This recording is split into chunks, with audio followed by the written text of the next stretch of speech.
چکے انشاءاللہ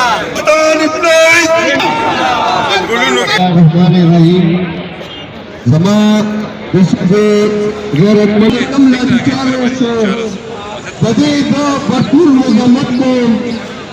اور چکم ملازم ہمارا یہی ایجنڈا ہے کہ یہ تمام جو ہمارا چارٹر آف ڈیمانڈ ہے اس کو منظور کیا جائے. اس کے بعد ہی ہمارا احتجاج ختم ہوگا، ورنہ 15 فروری کو ایک دمست کلندر ہوگا اور وہ احتجاج او زه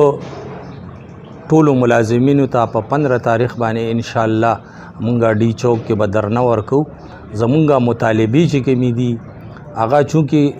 دی ملازمینو دام زمونږ ورونه دي، دی چې کومې مطالبې پیش کړلې د تنخواه حوالې سره مونږ دي سره هم ایګري یو، مونږ هم تنخواه زیاتول غواړو. د مهنګایي په تناسب سره چې اوس نن سبا کومه مهنګایي ده نو د هغې په تناسب سره د تنخواه زیاته کړی شي. بل دا دی چې مونږ د نجکارۍ خلاف یو، مونږ نجکاري نه غواړو. حکومت چې کوم محکمې لګیا دي خرڅوي او په خپل منظور نظر خلکو باندې د حکومت اساسي لګیا دي تباه کوي، نو مونږ د دې بھرپور مخالفت کوو او انشاءالله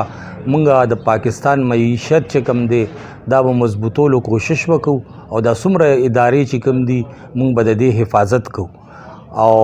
د 15 تاریخ درنه به انشاءالله تر هغه وخته پورې جاری تر څو پورې څومره ملازمین دي د څومره محکمو نه برطرفه کړي دي چې هغې بحال کړي نه او څومره محکمو کې چې په کانټریکټ باندې کم ملازمین دي چې هغې مستقل کړي نه او آینده دپاره حکومت دا تحفظ نه ورکړی چې موږ کم ملازم برتی کوو هغه به په مستقل بنیادونو برتی کوو او د کانټریکټ او د ډیلی ویجز پالیسی دا به ختمو او نجکاري به نه کوو. د هغې نه پس به موږ انشاءالله خپله درنه ختمو او د ټولو پاکستان ملازمینو ته سرکاري ملازمینو ته زما درخواست دی چې په 15 تاریخ باندې اسلام آباد ڈی چوک ته د 11 بجے انشاءاللہ اذان راوړ. اور حکومت سے مطالبہ کرتا ہوں، وزیر اعظم پاکستان سے مطالبہ کرتا ہوں کہ شیخ رشید صاحب کو اپنی سیٹ سے ہٹا دیا جائے اور تمام ملازمین کی جو مشکلات ہیں وہ حل کی جائے، ان کی تنخواہ میں اضافہ کیا جائے. صوبائی سوالات حکومت په ایما باندې غیر قانوني او ناجایزه شیلینګ کړی دی چې د هغې په وجه باندې ملازمین زخمی شوي دي او تکلیف ورته رسېدلی دی. او دا ملازمین چې کم دی څه ناجایز کار دپاره نه راغلي، خپل جایز حق یې غوښتو. د موجوده وخت کې چې څونه مهنګایي شوې ده هغو دا غواړي چې د مهنګایي مناسب سره د تنخواګانو کې اضافه وشي.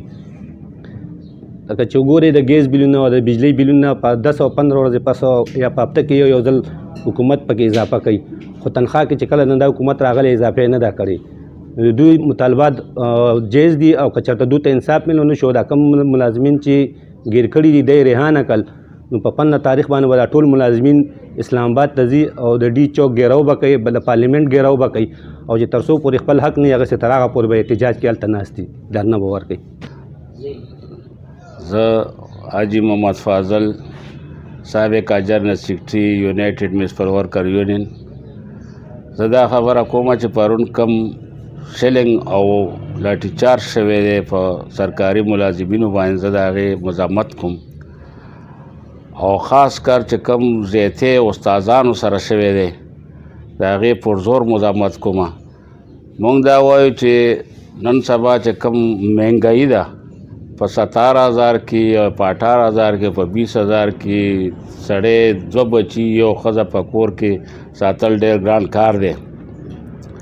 زمونږ مشر وزیر اعظم صاحب